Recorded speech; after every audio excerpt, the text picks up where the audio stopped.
जानकी किशोरी जय जय प्रभु राम। राम राम। साप्ताहिक सत्संग के लिए हमारे चैनल को जरूर सब्सक्राइब करें।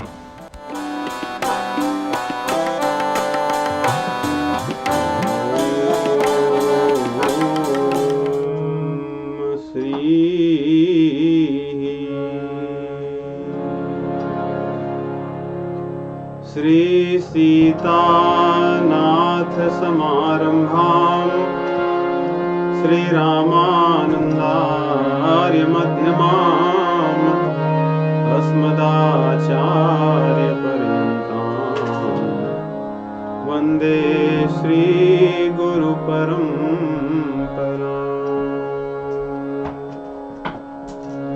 बंदौ तुलसी के चरण जिनकीन्हो जग काज, कलि समुद्र बूढ़त लख्यो प्रगट्यो शब्द जहां। राम राम। आज हम श्री रामचरितमानस के किष्किंधा कांड के 4 दोहे 10, 11, 12, 13 इन 4 दोहों के भावों को समझेंगे। उसके पहले हरि नाम संकीर्तन। मन राम शरण में जा, मत कर तू मेरा मेरा।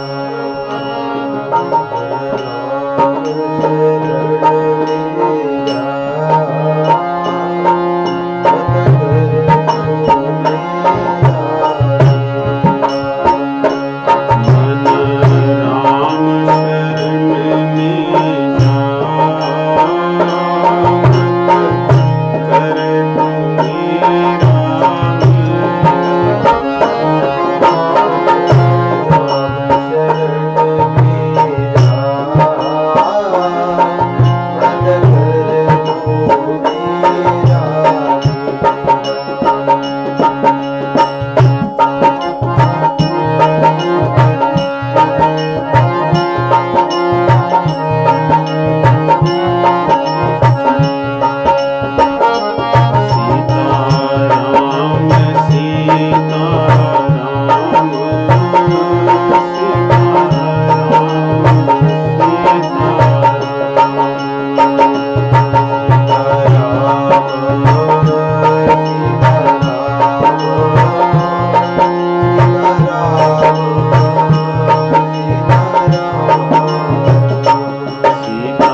राम राम।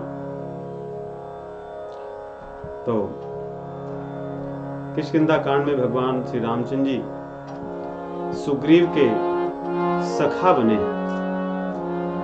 और मित्र बन करके मित्र धर्म का वर्णन करते हैं, उपदेश करते हैं।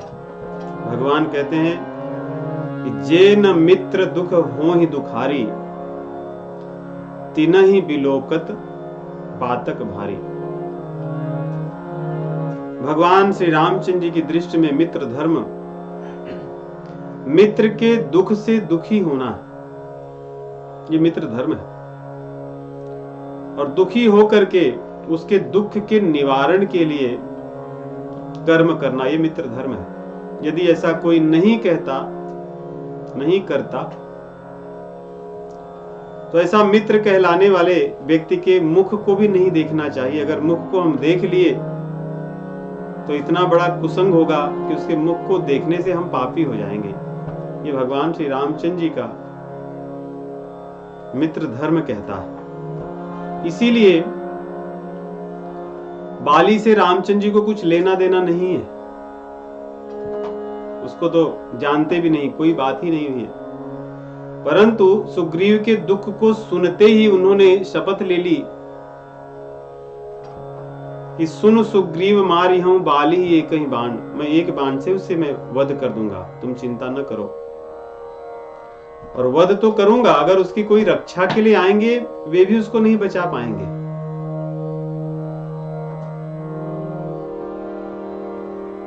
रुद्र ब्रह्म रुद्र शरणागत गए न उबरहि प्राण। अगर वो भगवान शिव जी की शरण में भी चला गया, ब्रह्मा जी की शरण में भी चला गया, फिर भी वो बच नहीं सकता।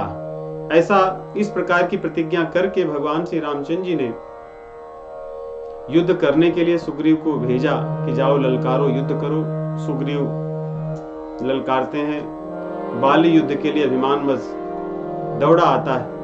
पत्नी तारा ने बड़े प्रयास से, प्रेम से समझाया, परंतु अभिमानवश नहीं आया। वो अभिमान लेकर आया और सुग्रीव भगवान के प्रति संशय, अविश्वास लेकर गए युद्ध करने के लिए। इसलिए भगवान ने कहा कि तुम दोनों एक ही जैसे हो। इसलिए पहली बार तो रामचंद्र जी सुग्रीव को पीट जाने दिए। दूसरी बार जब सुग्रीव ने भगवान श्री रामचंद्र जी की पूर्ण शरणागति ले ली, तब रामचंद्र जी उन्हें अपना बल दिया और उस बल को लेकर के युद्ध करने के लिए गए। रामचंद्र जी पेड़ की ओट में खड़े थे। ओट के कई अर्थ हैं। ओट का अर्थ टेका भी होता है और ओट का अर्थ पीछे भी होता है। तो हम पीछे अधिकतर लोग लेते हैं, परंतु अधिकतर कई रामायणों में ऐसा वर्णन नहीं मिलता कि बाली कभी भगवान को उपालंब दे कि आपने मेरे साथ छल किया है। बाकी लोग देते हैं, लेकिन बाली ने नहीं दिया कहीं भी। और रामचरितमानस में भी गोस्वामी जी ने ऐसा नहीं लिखा। ओट का अर्थ हम टेक ले सकते हैं। टेक, भगवान टेका लेके खड़े थे। इसीलिए जब बाली को बाण लगता है तो रामचंद्र जी को सामने देखता है। वो ये नहीं कहता कि आपने मुझे छिप कर मारा। अगर ऐसा होता तो बाली कहीं तो कहता कि आपने मुझे छिप कर मारा है। बाली ने कहीं नहीं कहा। बाली ये जरूर करता कि मारे मोहि व्याध की नाही, धर्म हेतु अवतरे गुसाई। रामचंद्र जी, आप तो इस पृथ्वी के स्वामी हैं, राजा हैं। आप धर्म के पालन के लिए ही यहाँ अवतार लिए। आपने मुझे व्याध की तरह मारना, अर्थात निर्दयता से मारना। जैसे व्याध कसाई मारता है किसी को, कोई दया नहीं होती, मारता। ऐसा प्रश्न किया। भगवान ने उसको कहा कि मेरी दृष्टि में तुम विधर्मी अधर्मी हो, तुम्हारा वध सर्वथा उचित है किसी भी प्रकार से। येन केन प्रकारेण, तुम्हारे जैसे अधर्मी का वध सदैव शास्त्र सम्मत है, धर्म से संबंध है। इसलिए मेरी दृष्टि में तुम्हारा वध ही उचित था। और बाली ने उसमें कोई कुतर्क नहीं किया। बाली उस बात को मानता है कि हाँ, मैं अधर्मी हूं। भगवान ने उसे कहा, अनुज बधू भगिनी सुत नारी, सुनु 60 कन्या समये चारी। अनुज वधू छोटे भाई की पत्नी, बहन पुत्र की पत्नी पुत्र वधू, बहन के पुत्र अर्थात भांजे की पत्नी, ये सब पुत्री के समान होते हैं। इनके साथ कुदृष्टि सर्वथा अधर्म है, इसीलिए तुम्हारा वध था। इनहि बिलो इनहि कुदिष्ट बिलो कई जोई, ताहि बधे कछु पापन होई। जो इनके प्रति कुदृष्टि रखता है उसका वध पाप रहित होता है, उसको कैसे भी मार दो पुण्य ही मिलता है। तो रामचंद्र जी बाली को कहते हैं कि तुझे मारकर मैंने पुण्य कमाया है। बाली भी उस बात को मान लेता है और कहता है प्रभु आप तो मेरे स्वामी हैं, आपसे मैं तर्क वितर्क कुतर्क नहीं कर सकता, क्योंकि आप तो धर्म के हेतु हैं, आप जो कहोगे वही धर्म है। रामो विग्रहवान धर्मो, रामचंद्र जी साक्षात धर्म है, इसलिए वो जो कहते हैं उनका चलना भी धर्म है, उनका देखना भी धर्म है, उनका बोलना धर्म है, उनका कहना धर्म है, उनका खाना धर्म है, उनकी एक एक गतिविधियां धर्म ही है, वो साक्षात धर्म है। जब उसने मान लिया और कहा कि प्रभु क्या मैं अब भी पापी हूं, भगवान से विनम्रता से अपनी बात को रखता है कि आप मेरे सम्मुख हैं, आपके बाणों से मारा गया हूं। आप तो जिसको देख लेते हैं वो घोर पापी भी पाप से रहित होकर के, निष्पाप होकर के आपका बन जाता है, तो क्या आपकी दृष्टि में मैं अब भी पापी हूं? अब तो नहीं हो सकता मैं, ऐसा भगवान से निवेदन करता है। और उसके बाद में रामचंद्र जी उसकी इस कोमल वाणी को देखिए, वाणी जो बाली जो इतना कठोर शब्द सदैव बोलता था, निष्ठुर था, सदैव उत्पात करता था, रामचंद्र जी उसकी वाणी से प्रसन्न हो गए। केवल एक बार उसने कह दिया कि सुनहु राम स्वामी सन चल न चातुरी मोरी। रामचंद्र जी को अपना स्वामी कह दिया, बस इसी एक शब्द से रामचंद्र जी ने उसको अपना मान लिया। और उसकी सभी बात को रामचंद्र जी कह रहे हैं कितना मीठा बोल रहा है, बहुत बढ़िया बोल रहा है, कितना विनम्र। ये रामचंद्र जी का स्वभाव है, कोई दोष नहीं देखते। इसलिए भगवान कहते हैं कि सुनत राम अति कोमल बानी, बाल शीश परसेव निज पानी। रामचंद्र जी बड़ी दया आ गई, बाली को सिर पे सहलाने लगे, प्रेम करने लगे। और भगवान ने कहा कि मैं तुम्हें जीवन दान देता हूं, तुम्हारा जो शरीर नष्ट हो गया है मैं उसे पुनः प्रदान करता हूं,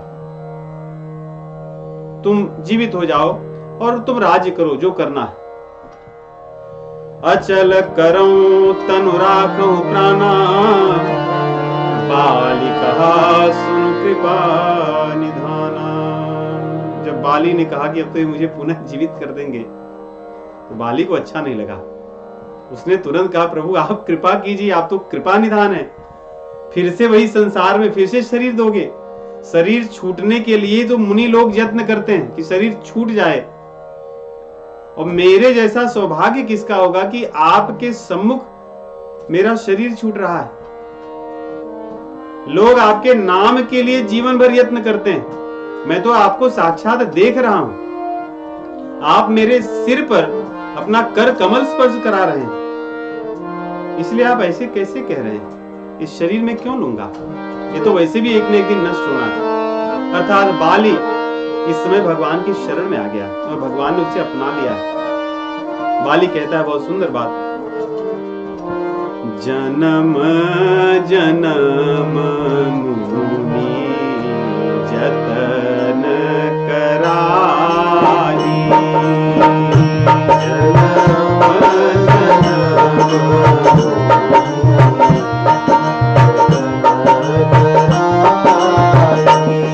जन्म जन्म मुनि लोग यत्न करते हैं, योग साधना तप करते हैं,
में भी कई बार राम नहीं कह पाते, या दूसरा अर्थ बहुत सुंदर लगता है मुझे कि रामचंद्र जी का नाम लेकर फिर से संसार में नहीं आते, अंत राम कही, अंत में रामचंद्र जी कह लेते हैं और आते नहीं फिर संसार में, अर्थात मुक्त हो जाते हैं।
जन्म जन्म मुनि यत्न कराही अंत राम कही आवत नाही। मुनि लोग जन्म जन्म तक यत्न करते हैं इसीलिए कि अंत में रामचंद्र जी का नाम ले लें, और अंत में रामचंद्र जी का नाम लेकर वो फिर से लौट कर नहीं आते।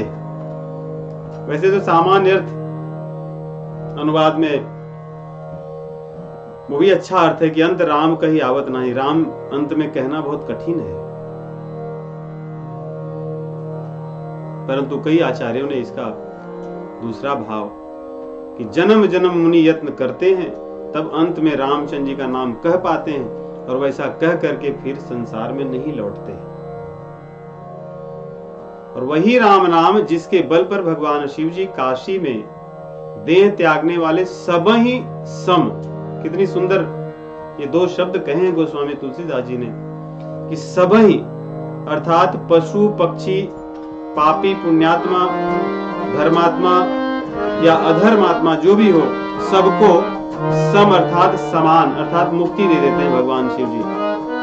काशी में किसी का देह छूटता है, वही नाम बाली कह रहा है कि नाम तो मैं आपका ले ही रहा हूं, आपके दर्शन भी कर रहा हूं, इसलिए मुझे शरीर नहीं चाहिए, मैं शरीर नहीं चाहता, फिर से उसमें फंसना नहीं चाहता।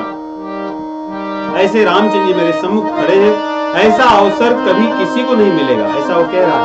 रावण को भी ऐसा अवसर नहीं मिला था कि भगवान उसके पास गए और बोले कि मैं तुम्हें शरीर फिर से देता हूँ, सहला रहे हो, प्रेम कर रहे हो, और रावण पूछे कि क्यों मारे, तो रामचंद्र उसको बता रहे हो, समझा रहे हो। ऐसा नहीं, कह रहा है कि ऐसा अवसर मुझे अब नहीं मिलेगा कभी, या किसी को नहीं मिलेगा। कि कितनी सरलता से मेरे सभी पापों को आपने क्षण भर में नष्ट कर दिया और मुझे वो गति दे दी जो बड़े बड़े मुनि लोग पाते हैं, इसलिए मैं शरीर नहीं चाहता। बाली यहाँ पे भगवान की स्तुति करके कहता है कि जिन भगवान को दर्शन करने के लिए श्रुतियां या जिन भगवान के गुणों को श्रुतियां पूरी तरह से नहीं गा पाती, नेति नेति कहती हैं कि बहुत सारा गाने के बाद कहने के बाद कहती हैं कि भगवान इससे परे, न इति जितना हमने कहा श्रुतियां कहती हैं उतने ही हमारे स्वामी नहीं है। श्रुतियां अर्थात श्रुतियां वेदों की जो ऋचाएं हैं ये भगवान की पत्नियां हैं, भगवान पुरुष हैं, ये उनकी पत्नियां हैं, ये उनके गुण को गाती हैं और गा करके कहती हैं नेति नेति प्रभु आप तो इससे भी परे। आगे बाली कहता है कि जिति पवन मन गो निरस करि मुनि ध्यान कबहु क पावहीं। पवन अर्थात प्राण और मन को, इंद्रियों को नियंत्रित करके, विषयों से निकाल करके जब बहुत यत्न करते हैं तब कभी कभी मुनि लोग आपका ध्यान पाते हैं, ध्यान में आपका दर्शन कर पाते हैं। मैं तो साक्षात सामने देख रहा हूं, मैंने कौन सा ऐसा यत्न किया, मैं तो भोग ही रहा जीवन भर। इसलिए प्रभु मैं अब ऐसा काम नहीं करूंगा वो हठी और मूर्ख लोगों की तरह जिनके सामने कल्प वृक्ष हो, कल्प वृक्ष को छोड़कर वो बबूल के वृक्ष को पानी दें, उसको बड़ा करें। मैं ऐसा मूर्ख नहीं हूं, इसलिए मेरे सामने साक्षात आप कल्प वृक्ष हैं। उनको आपको छोड़कर मैं इस संसार में, संसार रूपी बबूल के वृक्ष में, बबूल के वन में पुनः नहीं रहना चाहता। इसलिए आप मुझे पुनः शरीर न दें, बस करुणा करके मेरी तरफ कृपा दृष्टि कर दीजिए नाथ। और एक वरदान आपसे, 2 चीजें यहां वाली मांगता है, बहुत सुंदर चीज है, 2 चीजें मांगता है और बहुत सोच समझ कर मांगा है। था तो जीवन भर पाप किया इसने, परंतु भगवान से कहता है कि जेहि जोनि जन्मो कर्म बसता राम पद अनुराग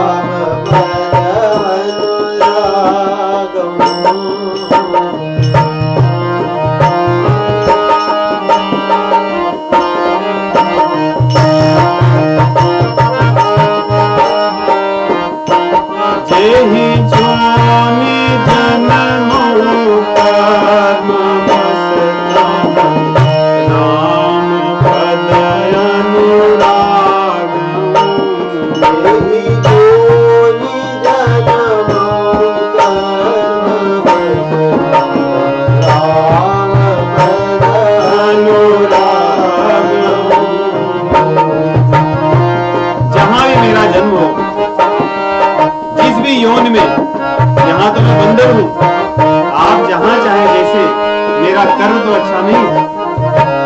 यदि मेरे कर्मों को देखकर आप पुनः जन्म देना चाहेंगे, ऐसा वरदान दीजिए कि आपके चरणों में प्रेम बना रहे। ये तो अपने लिए मांग लिया, दूसरा अपने पुत्र के लिए मांगता। यदि किसी कारणवश मेरा कल्याण न हो सके, अगर मेरा पुत्र भगवान का भक्त हो गया तो हम सब तर जाएंगे। तो उसने उसकी भी व्यवस्था कर ली। कह रहा है कि मेरा ये पुत्र जो है मेरे समान ही विनम्र है, मेरे समान ही बलवान है। अर्थात हो सकता है इसके अंदर कमियां बहुत हो, लेकिन जैसे मैं आपसे मिलकर, आपसे मार खाकर भी आपसे संसार की कोई वस्तु नहीं मांग रहा हूं, मेरा पुत्र भी ऐसे ही है। यही तो विनम्रता है। लोग कहते हैं दुर्वासा ऋषि बड़े क्रोधी थे, वो क्रोध अपने लिए थोड़ी ही करते थे, वो तो जन कल्याण के लिए क्रोध करते थे, दूसरों का कल्याण हो जाए इसलिए करते थे। तो जो भगवान के आश्रित हो गया, भगवान का हो गया, वो विनम्र ही रहता है। सांसारिक दृश्य देखने में भले दोष उसमें हो, इसलिए यहाँ पे बाली अपने पुत्र के लिए कह रहा है कि मेरा पुत्र मेरे समान ही विनयशील है और बलवान है, आपके बहुत काम आएगा, इसको आप अपना लीजिए। इसको कैसे अपनाइए कि आप इसको पकड़िए, हो सकता है आपको न पकड़े, इसलिए इसकी बाह को आप पकड़ लीजिएगा। कहीं नर नाह आपन दास अंगद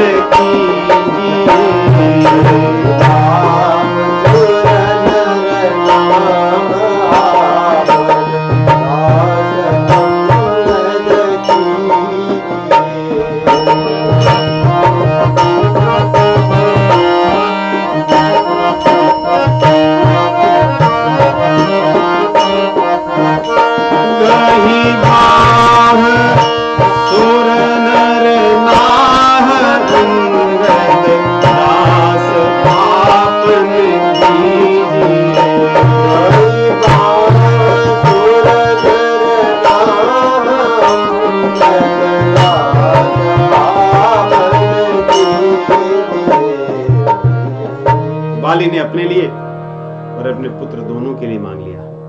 सुग्रीव जी की तो बन ही गई थी, वो तो भगवान की शरण में थे ही। बाली भी भगवान की शरण में आ गया, लेकिन अंगद आएंगे या नहीं आएंगे, ऐसा ना हो कि अंगद बाद में भगवान से शत्रुता कर ले कि मेरे पिता का आपने वध किया। इसलिए सबके सामने अपने पुत्र की बांह को उसने भगवान से प्रार्थना की, इसको आप पकड़ लीजिए, क्योंकि अगर आप नहीं पकड़ोगे हो सकता है ये मूर्खतावश आपसे शत्रुता कर बैठे, आपसे युद्ध करने लगे, मेरे वध का बदला लेने लगे। इसलिए आप इसको अपनी शरण में ले लीजिए, अपना दास बना लीजिए। ऐसा कह करके गोस्वामी जी कहते हैं कि बिना किसी परिश्रम के, बिना किसी कष्ट के, दुख के, जैसे हाथी के गले में यदि माला पहनाई जाए तो कभी कभी यहां वहां घुमाता है तो माला टूट के गिर जाती है, पुष्प तो कोमल होते ही है। तो हाथी को ऐसा नहीं लगता कि माला पहना था, उसमें से एक पुष्प गिर गया तो उसको कुछ माला हल्की हो गई, उसको तो कुछ पता ही नहीं चलता। हम सब माला पहने रहे, अगर उसमें से पुष्प गिरे तो हमें लगेगा कि थोड़ा कुछ हल्का हो गया है, हाथी को क्या पता चलेगा 2 4 10 पुष्प निकल गए थे। कहते हैं वैसे ही बाली के प्राण छूट गए, उसको कोई पीड़ा नहीं हुई और अपना शरीर छोड़ करके वो भगवान के धाम गया। राम बाल निज धाम पठावा, नगर लोग सब व्याकुल भावा। जब सभी लोगों को पता चला कि बाली का शरीर छूट गया है, भगवान ने उसे अपने धाम में भेज दिया। तब सभी लोग विलाप करने लगे। तारा आई, तारा का विलाप बहुत वर्णित है। यहाँ तो गोस्वामी तुलसीदास जी ने बस एक पंक्ति लिखी है कि नाना विध विलाप कर तारा, छूटे केश न देह संहारा। बस इतने में उन्होंने लिखा। वाल्मीकि जी ने तारा के विलाप को कई सर्ग में लिखा है। प्राण जब इसका छूटा नहीं है तब से ही विलाप कर रही है। उसमें हनुमान जी खूब समझाते हैं। यहां तो केवल हमारे प्रभु रामचंद्र जी समझा रहे हैं, वाल्मीकि रामायण में हनुमान जी खूब समझाते हैं। उसको साम दाम दंड भेद सब चीजों का प्रयोग करते हैं। हनुमान जी लोभ खूब देते हैं, तुम चिंता क्यों कर रही हो, अब तुम्हारा पुत्र राज करेगा। अंगद की तरफ देखो, ये कितना शक्तिशाली है, कैसा है, पति तो ठीक है, अब चला ही जा रहा है, लेकिन अब अंगद राज्य करेगा। हनुमान जी इस प्रकार समझाते हैं, जबकि रामचंद्र जी ने राज्य दे दिया है सुग्रीव को, लेकिन हमारे हनुमान जी तारा को कह रहे हैं कि तुम्हारा पुत्र ही राज्य करेगा, अर्थात युवराज बनेगा तो राजा की तरह ही रहेगा, और तुम जो रानी के रूप में रह करके जो सुख सुविधाएं, तुम्हारा सम्मान है, वो सब बना रहेगा। हनुमान जी बहुत समझाते हैं, परंतु तारा नहीं मानती है। वो कहती कि मैं भी प्राण त्याग दूंगी। और जब बाली का शरीर छूट जाता है तब वाल्मीकि में रामचंद्र जी खूब समझाते हैं। तो यही यहाँ पे गोस्वामी जी लिख रहे हैं कि प्राण छूट गया। तारा बिकर देख रघुराया, दीन ज्ञान हरि लीन्ही माया। रामचंद्र जी ने ज्ञान दिया। बड़े संक्षेप में रामचंद्र जी ने सत और असत का ज्ञान दिया, माया और आत्मा का ज्ञान दिया, नश्वर और शाश्वत का ज्ञान दिया, एक ही चौपाई में। बड़े सुंदर ढंग से उन्होंने कहा, जो बहुत प्रसिद्ध चौपाई है, क्षिति जल पावक गगन समीरा।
उपायों में कितना ज्ञान है तो बड़ी संक्षेप में, परंतु सभी ज्ञान सारे आ गए इसमें। क्षिति जल पावक गगन समीरा, पंच रचित अति अधम शरीरा। शरीर का अर्थ ही संस्कृत में था शीर्यते, जो नष्ट होता है, नाम ही ऐसा है संस्कृत में। सोचिए हमारे संस्कृत के शब्दों में कितनी विशेषता है कि जो जैसा होता है उसे वैसे ही कहते हैं। जो चीज नष्ट होता है वही शरीर। अगर हम ऐसे रोज सोचें तो कैसी बड़ी बात। तो कह रहे हैं रामचंद्र जी कि क्षिति जल पावक गगन समीर। क्षिति जल पावक गगन समीर। क्षिति अर्थात पृथ्वी तत्व, जल पावक गगन और समीर। ये क्रम भी बहुत अच्छा है। कहते हैं इसी से शरीर बनता है और ये अधम है, इसमें कोई अच्छी चीज नहीं है जीते जी। यदि केवल शरीर को देखें तो जब तक जीवित होता है और मरने पर भी अगर इसको ऐसे छोड़ दिया जाए तो कोई व्यक्ति वहां रह नहीं सकता। जो इसको बहुत प्रेम करते हैं वे भी वहां बैठकर भोजन नहीं कर सकते, वहां रह करके कुछ अच्छे कार्य नहीं कर सकते जब तक वहां शुद्धि न हो। यहां तक कि मर जाने के बाद में 14 दिनों तक, 15 दिनों तक अशुद्ध वातावरण होता है पूरे घर में, परिवार में, सब में। ऐसी ये शरीर है। जो लोग हमें बहुत प्रेम करते हैं वही सोचते हैं कि कितना शीघ्र इसका दाह संस्कार कर दिया जाए, इसे जला दिया जाए। ये इतना अपवित्र हो जाता है। जिस शरीर को हमारे अपने लोग छूते हैं, हम अपने पुत्र को कितना प्रेम करते हैं, बच्चों को गोद में ले लेते हैं, लेकिन वही बच्चे मर जाने के बाद इस शरीर को छूने के बाद स्नान करते हैं। इतना अशुद्ध अपवित्र हो जाता है। भगवान उसकी ओर दृष्टि दिखा रहे हैं कि ये तो अपवित्र है जिसके लिए तुम रो रही हो। यदि तुम इसी के लिए रो रही हो तो सामने पड़ा हुआ है, ले लीजिए इसको, कहीं गया नहीं है। और यदि तुम आत्मा के लिए रो रही हो, जो चले गया वो तो नित्य है, उसको तो कुछ हुआ ही नहीं है, तो फिर रोने का प्रयोजन क्या है? रामचंद्र जी इस प्रकार प्रश्न पूछते हैं कि रोने का प्रयोजन क्या है? यदि शरीर के लिए रो रही हो वो तो जाना ही था, और आत्मा के लिए रो रही हो उसको तो कुछ हुआ ही नहीं है, वो तो नित्य है। इस प्रकार भगवान जब कहते हैं, तारा को ज्ञान हो जाता है और उसने भगवान से कहा कि मुझे आप अपनी भक्ति प्रदान कीजिए। तारा ने भगवान से भक्ति मांगी तो पुत्र भी भगवान का भक्त हो गया, पत्नी भी हो गई और स्वयं हो गया, और भाई जो था वो तो हो ही गया। अब इनके सारे जितने संबंधी हैं सब भगवान के अपने हो गए, क्योंकि भगवान भक्तों के संबंधी भी भगवान के अपने ही होते हैं। यदि भक्त अपने जिन जिन संबंधियों को स्मरण करता है, भगवान उन लोगों को अपना मानते हैं। ये शास्त्रों का वचन। यहां तक कि वैकुंठ गमन के पश्चात यदि जो जीव वैकुंठ गमन करता है, वैकुंठनाथ उस जीव के द्वारा स्मरण किए गए उसके सभी संबंधियों को वैकुंठ धाम ही प्रदान करते हैं। इसीलिए भक्तों की सेवा का महत्व है।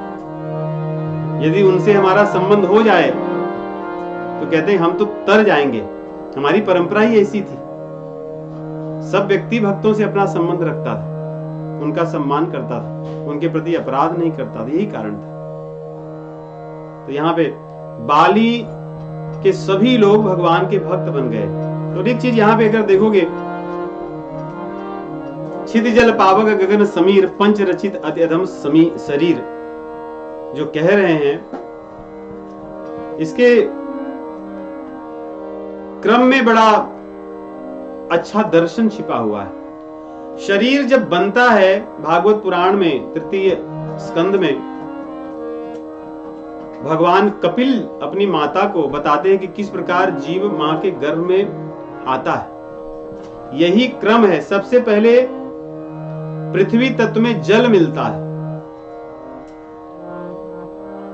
रज और वीर्य का संयोग, उसके बाद में उसमें अग्नि के कारण उसको कलल बनता है। यदि आपको 31वां अध्याय जहां तक मुझे स्मरण में है, तीसरे स्कंद में यही क्रम है कि पृथ्वी तत्व में जल मिलता है, ये मिल करके अग्नि के माध्यम से कलल बनते हैं उसके बाद आकाश तत्व आने में उनमें वृद्धि होती है और अंत में प्राण तत्व आता है। प्राण तत्व अर्थात वायु, समीर, ये। और यही इसी रामचरितमानस में सुंदरकांड में लिखा है, गगन समीर अनल जल धरनी, इन कई नाथ सहज जड़ करनी। वहां पे भी क्रम बहुत सुंदर लिखा है, जिस क्रम में इन तत्वों का निर्माण होता है, सृजन होता है। गगन, आकाश पहले आता है, उसके बाद वायु आती है, गगन समीर, उसके बाद अग्नि अनल आता है, उसके बाद जल आता है और उसके बाद पृथ्वी तत्व आता है। तो वहां पे तत्वों के निर्माण की, जड़ता की बात की, एक एक तत्व की, तो उनके जन्म की बात, उनके क्रम की बात कहे। यहाँ पे इन तत्वों से शरीर किस क्रम में बनता है, इसलिए यहाँ पे उस क्रम में बताया जिस क्रम से शरीर बनता है। तो बहुत सुंदर चौपाई में बड़े दृष्टांत छिपे हैं, बहुत दर्शन छिपा हुआ है, बहुत ज्ञान छिपा हुआ है। इसे छोटे से, उसमें छोटी ही बात से समझ ली, और इसीलिए गोस्वामी जी लिख रहे हैं, उमा दारु जो शित की नाई, सब ही नचावत राम गोसाई। भगवान शिव जी कह रहे हैं कि उमा, यही रामचंद्र जी हैं जो सबको नचाते हैं। उमा दारु जोशित, दारु जोशित अर्थात दारु योषित, कठपुतली, संस्कृत में दारु योषित कहते हैं। यहाँ पे ये दारु योषित संस्कृत शब्द है। कहते हैं उसी की तरह कठपुतली को जैसे नचाया जाता है, रामचंद्र जी वैसे ही इस संसार में सबको नचाते हैं। यही बात भगवान कहते हैं भगवत गीता में, भ्रामयन सर्वभूतानि यंत्रारूढ़ानि माया। जैसे यंत्र पे ड्राइवर जहां मन चाहे वहां यंत्र को ले चलता है, वैसे माया के रूपी ड्राइवर मैंने रखा है, तो सबको लेके घूमता है जहां जहां चाहता है। जैसे ही भगवान यहाँ पे अपनी माया से सबको नचा रहे हैं कठपुतली की तरह। और इसी में इसके पहले आया है जब काकभूषुंड जी कहते हैं कि नट मरकट इव सबहि नचावत, राम खगेश वेद अस गावत। सुग्रीव को जब ज्ञान उपज गया था, बोले कि प्रभु धन संपत्ति, सुख संपत्ति, परिवार बढ़ाई, सब परिहर करियो सेवकाई, ये सब राम भगत के बाधक, कहीं संत तो पद अवराधक। कि प्रभु ये सुख संपत्ति, परिवार, ये सब मुझे नहीं चाहिए। उन्हें भी ज्ञान उपज गया था, परंतु भगवान ने कहा कि मित्र, मेरे वचन तो मिथ्या नहीं होंगे, बाली को तो मैं मारूंगा, सत्य संध हूं मैं, मेरा नाम सत्य है। तो भगवान ने उनको नचाया और बाली से युद्ध करने के लिए वो चले गए। तो वहां पे काकभूषुंड जी कथा कह रहे हैं, इसलिए वो कहते हैं कि नट मरकट इव सबहि नचावत, राम खगेश वेद अस गावत। वहां पे कहते हैं कि बंदर को जैसे मदारी नचाता है, वैसे रामचंद्र जी सबको नचाते हैं। और यहाँ पे कठपुतली तारा के लिए कहें कि तारा स्त्री है, तो कठपुतली के समान नचाते हैं रामचंद्र जी सबको। और वहां पे नट मरकट, तो वैसे साक्षात सुग्रीव जी मरकट ही थे, तो भगवान वहां पे नट की तरह उनको नचा रहे हैं। तो इस प्रकार इसीलिए रामचरितमानस में बार बार आया है कि राम कीन चाहे सोई होई, करे अन्यथा आस नहीं कोई। भक्तों के जीवन में, क्योंकि वो भगवान को समर्पित होते हैं, तो रामचंद्र जी उन्हें जैसे मन चाहते वैसे नचाते हैं, उन्हें अपनी सेवा में जैसे मन चाहते वैसे प्रयुक्त करते हैं। यही शरणागति, यही भक्ति है, यही भगवान का प्रेम है अपने भक्तों के प्रति। तो इस प्रकार भगवान ने उन्हें ज्ञान दिया और उसके बाद में सुग्रीव जी को आज्ञा दिया कि अब अपने भाई का दाह संस्कार करो, जो भी विधि है वैसे करो। सब कुछ उन्होंने किया। रामचंद्र जी अब लक्ष्मण जी को समझाते हैं कि लेकर के इन्हें जाओ सुग्रीव को, सुग्रीव का राज्याभिषेक करो, जो भी इनकी परंपरा है तुम जाकर के करवाओ। भगवान के चरण कमलों में मस्तक नवा करके सभी लोग श्री रामचंद्र जी की प्रेरणा से जा रहे हैं, जिसको जैसे रामचंद्र जी ने प्रेरित किया है। देखिए यहां से अगर देखोगे कई बार इस प्रकार की बातें आई, प्रभु आयस जहि कह जस अहि, सोते ही भांति रहे सुख लहि। क्योंकि अरण्य कांड, किष्किंधा कांड, सुंदर कांड हैं तो बड़े छोटे छोटे, लेकिन इसमें पात्र बहुत हैं, भक्तों की संख्या बहुत है, शरणागतों की संख्या बहुत है। दोहे चौपाई संख्या में बड़े कम है, इसीलिए इनकी कथा करने में भी हमें समय अधिक ही लग रहा है अन्य की तुलना में। अन्य में पात्र कम थे, सीमित पात्र थे। यहाँ पे हर एक दोहे में, दो दोहे में नए नए पात्र आते हैं, और भगवान की लीला सबके साथ है, और सभी भक्तों को रामचंद्र जी अपने इच्छानुसार ही नचाते हैं। जब उनको हम कह देते हैं कि प्रभु मैं आपका हूं, तब वो पूरी सारथी बन करके पूरा लगाम अपने हाथ में ले लेते हैं, बागडोर। तो रामचंद्र जी जैसे नचा रहे हैं, सबको प्रेरित किए, सब लोग गए। नहीं तो सोचिए तुरंत कैसे चले जाएंगे राज्याभिषेक करने के लिए। अभी भी भाई का मृत्यु हुआ, दाह संस्कार हुआ, उसके बाद राज्याभिषेक के लिए भी चले गए। सबको बुला करके सुग्रीव जी को राजा और अंगद को राजकुमार बनाया जाता, युवराज बनाया जाता। युवराज बन गए। यही हनुमान जी समझाए थे कि तुम्हारा पुत्र राजा बनेगा। यहाँ पे भगवान शिव जी कहते हैं रामचंद्र जी हमारे हैं ही ऐसे, उन्हें कभी किसी से कुछ नहीं चाहिए, दूसरों के लिए सब कुछ करते हैं।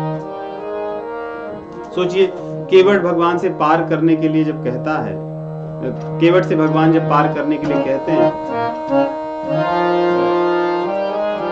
केवट ने ऐसा तो लगता है कि भगवान से कुछ नहीं लिया, परंतु उसने सबको पार करा के तब भगवान को पार कराया। चौपाई क्या है याद? सब ही पार कर पितर पार कर, कि उसने सबको पहले पार करा लिया, उसके बाद रामचंद्र जी को गंगा जी पार कराया। हमारे रामचंद्र जी ऐसे हैं, सबका काम पहले करके तब यदि कुछ होता है, सबसे क्रेडिट वाला हिसाब किताब पहले से ही था रामचंद्र जी के यहाँ। परंतु ये सांसारिक क्रेडिट नहीं, ये आध्यात्मिक क्रेडिट।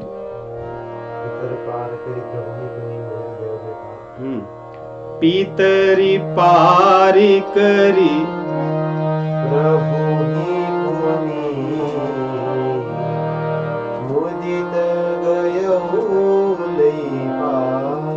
पिता ही पार कर प्रभु ही पुनि मुदित गयो लई पार। तो पहले अपने पितरों से भगवान को पार करा लिया, उसके बाद प्रसन्न हो गया कि अब मेरा काम हो गया है, बैठिए चलिए अब मैं आपको पार कराता हूं। ऐसे ही यहां पे सुग्रीव जी का भी देखिए, शत्रु का वध हो गया, सबको भक्ति प्रदान कर दी, पूरा इनका वंश भगवानमय हो गया, राज्य मिल गया, युवराज भी बन गए। इसलिए यहां पे भगवान शिव जी कहते हैं, क्योंकि उमा को ऐसा लग रहा है, प्रश्न पूछा उमा ने, इसीलिए भगवान शिव जी कह रहे हैं, उमा जी ने ऐसा लग रहा है कि प्रश्न पूछे कि प्रभु ऐसे कैसे, इन्होंने अभी अपना कुछ काम, दुख में तो ये अधिक थे, राज्याभिषेक जरूरी था पहले, या पहले सीता जी का शोध कराना आवश्यक था, और राज्याभिषेक तो बाद में कर लेते। इसलिए भगवान शिव जी कह रहे हैं, उमा राम समहित जग माही,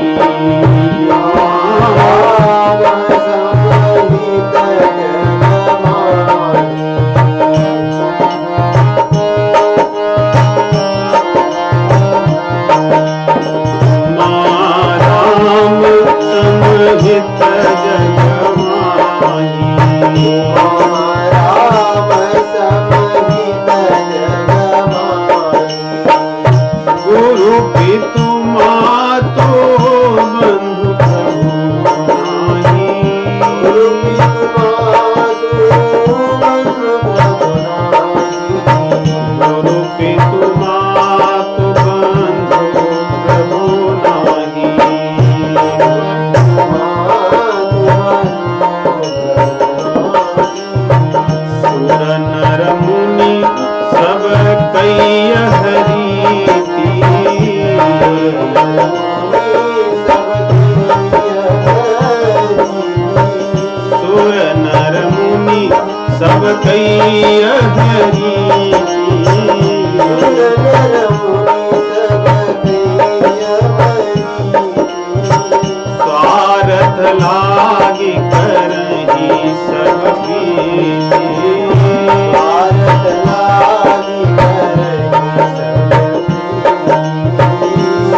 शिव जी समझा रहे हैं कि उमा रामचंद्र जी का स्वभाव ही है। उमा राम सम हित जग माही। राम जैसा हितैषी संसार में कोई नहीं है।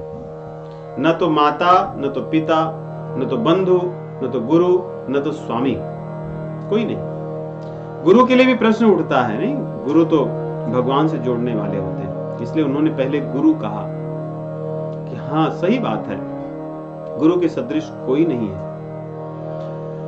परंतु कई बार दुराचार के कारण, व्यवहार उचित न होने के कारण गुरु त्याग भी देते हैं। भगवान नहीं त्यागते। गुरु क्रोध करके शाप भी कभी कभी दे देते हैं। जैसे बलि महाराज के गुरु थे, बलि जी ने उनका बात नहीं माना, उनकी बात नहीं मानी तो उनसे नाराज हो गए। तो बलि महाराज बोले ठीक है नाराज जी आप ठीक हो, मुझे भी आपकी बात नहीं माननी है। तो उन्होंने गुरु को छोड़ दिया, गुरु ने शिष्य को छोड़ दिया। परंतु भगवान का ऐसा दृष्टांत नहीं, कभी वो छोड़ते हैं किसी को। जीव भले उनको छोड़ दे लेकिन वो नहीं छोड़ते, वो शाप नहीं देते। और गोस्वामी जी कह रहे हैं मनुष्यों की, देवताओं की, मुनियों की, सबकी ये रीति है कि स्वार्थ को देखकर ही वो प्रीति करते हैं। क्योंकि मुनियों में ऐसे होते हैं कि आप उनकी सेवा करोगे तो आपको अपनाते हैं, कृपा करते हैं, आप भगवान के प्रिय हो जाते हैं। परंतु मुनियों की सेवा करते हो तब। इसलिए गोस्वामी जी कह रहे हैं कि वहां पर भी स्वार्थ होता है। ऐसा कह करके कहते अब सुग्रीव की देखिए, भगवान शिव जी कह रहे हैं कि वही सुग्रीव जो रात दिन बाली के दुख से व्यापी थी, हृदय में, छाती में हमेशा जलन दुख के कारण होती थी, वही भगवान श्री रामचंद्र जी की कृपा से इस समय राजा बन करके बैठे हैं। ऐसा कौन सा काम उन्होंने किया, आज राजा बन गए। सोचिए कभी संभव था कि सुग्रीव राजा बन सकते थे? कभी भी जीवन काल में बाली के रहते सुग्रीव का राजा बनना असंभव है। ये वैसे ही सोचिए जैसे आज के युग में कोई कहे कि संपूर्ण पृथ्वी पर जैसे महाराज युधिष्ठिर का राज्य था धर्म वाला, वैसा हो जाए। ये एक प्रकार से असंभव ही विचार लगेगा, निरी कल्पना ही लगेगी। वैसे ही बाली के रहते सुग्रीव राजा बन जाएं, ये असंभव था। इसलिए भगवान शिव जी कह रहे हैं कि सोई सुग्रीव कीन कपिराहु, ऐसे सुग्रीव को भगवान ने राजा बना दिया। यही अति कृपाल रघुवीर स्वभाव, ये उनका स्वभाव है कृपा करने का, करुणा करने का। कहते हैं ऐसे व्यक्ति, ये लोग जो ऐसे भगवान श्री रामचंद्र जी के स्वभाव को जानकर भी छोड़ देते हैं, वे तो संसार में फंसे रहेंगे, उनके लिए कोई कुछ नहीं कहा जा सकता। इस प्रकार कहते हैं रामचंद्र जी राजा तो बना लिए, उसके बाद सुग्रीव को बुलाया कि भैया आओ एक बार मिल जाओ। तो जब आए मिलने के लिए तो रामचंद्र जी ने फिर उनको राजनीति का धर्म सिखाया, राजधर्म सिखाया कि राजा बन गए हो, तुम्हारे मंत्री सब बाली के साथ बहुत समय तक कुसंग में लगे रहे थे, तो ऐसा ना हो तुम्हारा राज्य बिगड़ जाए। इसलिए भगवान ने उन्हें बुला करके राजधर्म सिखाया और राजधर्म सिखा करके भेजे। ऐसा लग रहा है कि जब सुग्रीव जाने लगे राजधर्म सीखने के बाद, तो भगवान से प्रार्थना की कि एक बार हमारे राज्य में आप आइए। भगवान ने कहा कि मैं नहीं आ सकता, क्योंकि 14 वर्ष तक वन में रहने का मैंने संकल्प, पिताजी की आज्ञा है। 14 वर्ष तक तो मैं कभी नगर में नहीं आऊंगा, प्रवेश नहीं कर सकता, इसलिए मैं यहीं रहूंगा। और बरसात ऋतु आती है, गर्मी चली जाती है, वर्षा ऋतु आ रही है, और चौमासा भगवान को चतुर्मास करना है। चातुर्मास में कोई नए नए कार्य या यात्रा नहीं की जाती, ऐसी हमारी प्राचीन परंपरा थी। अब तो उग्र कर्म और उग्र समय चलता है, रात और दिन।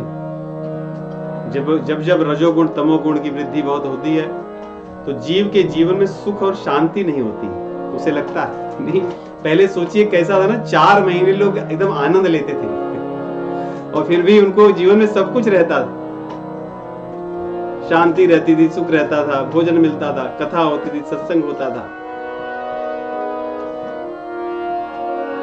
हमें ऐसा देखने का अवसर मिला है। परंतु बहुत अधिक समय तक नहीं, थोड़े समय तक, कि अलग अलग स्थानों पे लोग रुक जाते हैं। 4-4 महीने ऐसी उनकी चलती थी, बस चातुर्मास चलता था, कथा सत्संग प्रसंग होता था। इसी के फलस्वरूप जो पथमेड़ा गौधाम है, वहां पे जिनको पथमेड़ा महाराज जी कहते हैं, दत्त शरणानंद जी महाराज, वे चातुर्मास करने के लिए वहां रुके हुए थे। जब उन्होंने देखा कि कुछ गौओं को लोग लेकर चले जा रहे हैं, कसाई लोग लेकर जा रहे थे, उस चातुर्मास में ही उन्होंने लोगों से प्रार्थना की, यदि आप लोग इन गौओं को छुड़ा लो, खरीद लो, तो हम इनको वध से बचा लेंगे। और उसी के फलस्वरूप सोचिए कितनी गौशालाएं, उनकी प्रेरणा से कितनी गौशालाएं, और उन्हीं की प्रेरणा से भगवान ने हम सभी को भी प्रेरणा दी गौ महात्म्य के प्रति, गौओं की सेवा के प्रति। तो जो चातुर्मास था, इससे धर्म का प्रसार होता था, इससे धर्म का संवर्धन होता था, क्योंकि व्यक्ति उसी के लिए विशेष रूप से समय निकालता था, और 1-2 दिन नहीं, ऐसे चलते थे बहुत लंबे समय तक। तो कभी न कभी लोग 4 महीना बहुत समय होता है, कुछ लोग तो जुड़ जाते थे, और एक क्रम सदैव चलता था। इससे धर्म का संवर्धन होता था, या धर्म जन जन तक पहुंचता था, धर्म से लोग जुड़े रहते थे। परंतु दुर्भाग्य कि अब तो जीव उग्र कर्म में ऐसा लगा है कि 24/7 और अब उसमें एक और जुड़ जाता है 24/7/365। और इसको हम अच्छा मानते हैं, संसार है, यहाँ ऐसी चीजें होती हैं, जाती हैं, बदलता है, सब दिन होत न एक समान। परंतु जब जिस रूप में हमें अवसर मिले, हमें धर्म से जुड़े रहना चाहिए, भगवान की कथाओं से, भगवान से, भगवान के भक्तों से, कथा प्रसंग हो, सेवा का प्रकल्प हो। तो यहाँ भगवान श्री रामचंद्र जी कहते हैं कि अब तो 4 महीने में यही रहूंगा मित्र, कहीं जाऊंगा नहीं, तुम जाओ अपने राज्य को देखो। जब चातुर्मास बीत जाएगा फिर आगे की योजनाएं बनाएंगे। तो भगवान उनको कहते हैं, अंगद सहित करहु तुम राजू, संतत हृदय धरेहु मम काजू। ये बात उनको बोल करके भेजते हैं, क्योंकि भगवान को पता है कि नया नया राज पाए हैं, कई बार चूक हो जाती है, इसलिए जाते जाते एक विशेष चीज बोले कि राज तो करो, अंगद के साथ मिलकर करना, कि मेरी इच्छा है कि वो युवराज रहेंगे। उनको ऐसा न लगे कि उनके पिताजी नहीं है तो उनके साथ अन्याय हो रहा है, और उनके पिताजी ने उन्हें मुझे देकर गए थे, मेरा पुत्र है, इसलिए इसके साथ मिलकर राज करना, लेकिन मेरे काम को ध्यान में रखे रहना कि चातुर्मास के बाद में सीता जी की शोध भी करना है। भगवान को लगा कि ऐसे कहूंगा तो उन्हें ये बात याद रहेगी, ऐसा कर करके उन्होंने भेजा। और रामचंद्र जी जब सुग्रीव भवन फिरि आए, राम प्रबरसन गिरि पर छाए। जब सुग्रीव भवन फिरि आए, राम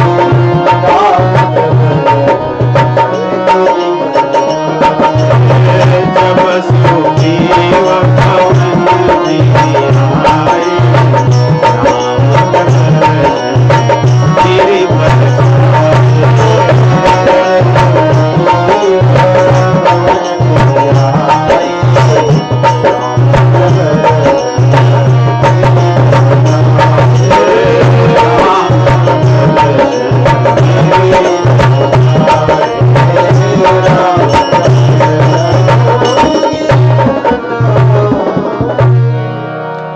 प्रवर्षण गिरि पर छाए।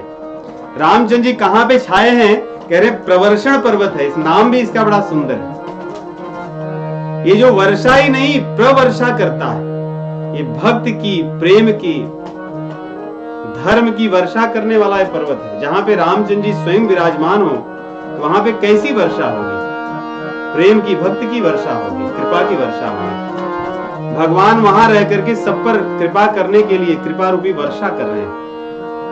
अब यहाँ पे गोस्वामी जी जो लिखे थे कि सुर नर मुनि सब कई यह रीति स्वार्थ लाग करहि सब प्रीति, वो बात कह रहे हैं कि देवता लोग स्वार्थी हैं, इसीलिए वो प्रेम करते हैं, इसीलिए सेवा करते हैं। तो इसलिए कह रहे हैं प्रथमई देवन गिर गुहा राखे और रुचिर बनाए, राम कृपा निधि कछु दिना बास करेंगे आए। देवताओं को लगा था कि चलो जल्दी जल्दी रामचंद्र जी की थोड़ा सेवा करते हैं, इसी पर्वत पर रहने वाले हैं, तो उन्होंने बढ़िया बढ़िया गुफाओं को सजा दिया था, पेड़ पौधे इत्यादि का ध्यान रखे थे, फल कांटे, फल वाली चीजों को छोड़कर कांटे इत्यादि को साफ करके रामचंद्र जी के रहने के लिए बड़ी व्यवस्था बनाए थे। इसीलिए गोस्वामी जी पहले लिखे कि ये लोग स्वार्थी हैं, काम है इसलिए सेवा कर रहे हैं और इनको कुछ लेना देना नहीं है। तो देवता लोग सारी व्यवस्था की है रामचंद्र जी के लिए, और इन लोग देवताओं ने पशु का पक्षी का रूप धारण करके यहाँ पर वे भी निवास कर रहे हैं। होता है ना कभी कभी कि आदमी, क्योंकि बच्चे छोटा कुछ पौधे इत्यादि लगाते हैं तो रोज देखते हैं, पानी डालते हैं कि बढ़ रहा है कि नहीं बढ़ रहा है, और चिंता रहती फल आ रहा है कि नहीं आ रहा है इसमें। अभी तक तो कुछ नहीं हुआ, 3 महीने हो गए। देवताओं को भी ऐसा, यही पास में रहते हैं, देखते हैं सब ठीक ठाक तो चल रहा है, ऐसा ना हो कि रामचंद्र जी का विचार बदल जाए, कुछ ऐसी चीजें हो जाएं। अगर उनको कुछ आवश्यकता होगी तो हम सब व्यवस्था करते रहेंगे जिससे वे अपने इस काम में लगे रहें। रावण का वध होना सुनिश्चित होना चाहिए। तो इस प्रकार वे लोग जब से रामचंद्र जी यहाँ आए हैं, सारी चीजें रामचंद्र जी के लिए व्यवस्था करते हैं। उनके लिए कंद, मूल, फल, पत्र, पुष्प, देवता लोग सेवा में हैं। जिस भी भाव से भगवान की सेवा करें सब अच्छा है। हम भी अगर स्वार्थ परायण होकर ही भगवान में लग जाएं तो धीरे धीरे सत्संग से वो स्वार्थ चले जाता है, फिर भगवान से निस्वार्थ प्रेम हो जाता है। आवश्यक नहीं कि हम आरंभ भी निस्वार्थ से करेंगे, ऐसे तो दुर्लभ है, वो भी कलयुग में। कलयुग में क्या, तो स्वार्थ से ही लग जाए भगवान से, लेकिन लगे रहें तो धीरे धीरे वो अपने हो जाते हैं। जो करते रहोगे भजन धीरे धीरे मिल जाएगा वो सजन धीरे धीरे। चाहे जैसे भगवान से लगे रहें, छोड़े ना, ये आवश्यक। तो भगवान तो मिल जाएंगे, उन्हीं की प्रेरणा से, उन्हीं से कृपा से हमें ये होगा कि हम ऐसे स्वार्थी ना बने। भगवान तो करुणा उड़ाले, निस्वार्थ निष्काम प्रेम करने वाले, तो हमारा स्वार्थ भी छूट जाएगा, लेकिन लगे रहना चाहिए। तो देवता लोग भले स्वार्थ से लगे हैं, लेकिन भगवान की सेवा कर रहे हैं। उनके रहने की, खाने की, पीने की, सुख सुविधा की सारी व्यवस्था वन में कर रहे हैं ये लोग। और स्वयं सोचिए, देवता लोग पशु पक्षी बने हैं, ये कोई छोटी बात नहीं है। देवता लोग पशु पक्षी बन करके भगवान के साथ में रह रहे हैं, ये उनकी सेवा है। और भगवान श्री रामचंद्र जी और लक्ष्मण जी स्फटिक शिला पर, ऐसा लग रहा है कि रामचंद्र जी को स्फटिक शिला बड़ी अच्छी लगती है। फटिक शिला बैठे दो भाई, सुंदरकांड में भी आता है, जहां जाते हैं स्फटिक। और मुझे लग रहा है कि उस क्षेत्र में शायद स्फटिक शिलाएं बहुत थी, इसलिए रामचंद्र जी की लीला में यहाँ पर भी और वाल्मीकि में भी स्फटिक शिला की बहुत वर्णन है। स्फटिक शिला अर्थात एक पत्थर होता है जो चमकता रहता है, सुंदर होता है। तो यहाँ पे कह रहे हैं कि रामचंद्र जी जब से उस प्रवर्षण पर्वत पर बैठे हैं, सब जगह मंगल ही मंगल है, आनंद ही आनंद है, और बड़े सुंदर लग रहे हैं दोनों भाई। जब बैठते हैं देवता लोग इनके दर्शन किया करते हैं। फटिक शिला शुभ्र सुहाई, फटिक शिला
रामचंद्र जी चातुर्मास में क्या कर रहे हैं? अनेक प्रकार की कथाएं कर रहे हैं, ज्ञान की, भक्ति की, विवेक की, नीतियों की। यही चातुर्मास, यही सत्संग। सत्संग में इन्हीं का वर्णन हो, ज्ञान का, वैराग्य का, धर्म की, नीति की।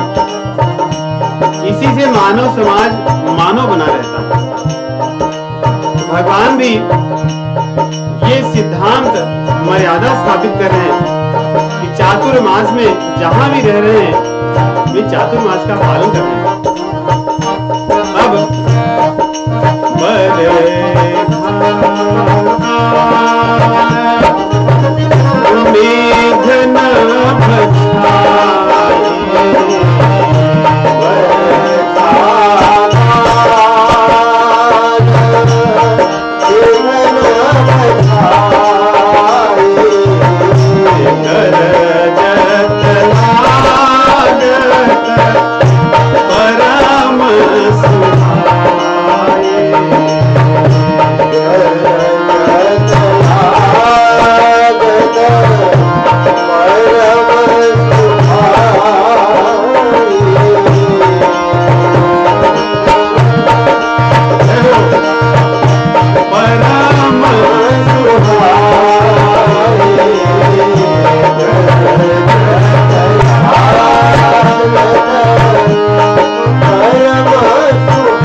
लक्ष्मण जी को बता रहे हैं कि देखो, वर्षा ऋतु का वर्णन करते हुए भक्ति की बात कर रहे हैं कि लक्ष्मण ये देखो, ये मोर कैसे नृत्य कर रहे हैं। ये क्यों नाच रहे हैं? क्योंकि बादल घिर आए हैं और बादल घिर करके बरसात कर रहे हैं, गरज गरज कर, जो बड़ा अच्छा लग रहा है। अब भगवान इसकी उपमा किससे दे रहे हैं? ये तो मोर वैसे ही हैं जैसे गृहस्थ व्यक्ति होता है, जो वैरागी होता है। गृहस्थों को वैरागी होना चाहिए, ये गृहस्थ का लक्षण है। इसीलिए युक्त वैराग्य तो श्रेष्ठ वैराग्य कहा गया है। कई बार हमें लगता है कि गृहस्थ में वैराग्य की आवश्यकता नहीं, परंतु गृहस्थ वास्तव में वैराग्य के लिए।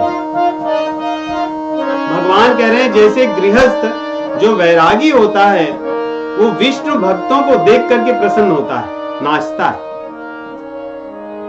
तो गृहस्थों को, हरि भक्तों को देखकर प्रसन्न होना चाहिए, नाचना चाहिए। जैसे मोर बादलों को देखकर, क्योंकि बादल वर्षा करते हैं, गरजते हैं, वैसे विष्णु भक्त वर्षा करते हैं, भगवान के भक्त की, सत्संग की वर्षा करते हैं, भगवान के यश की, कथा की गर्जना करते हैं।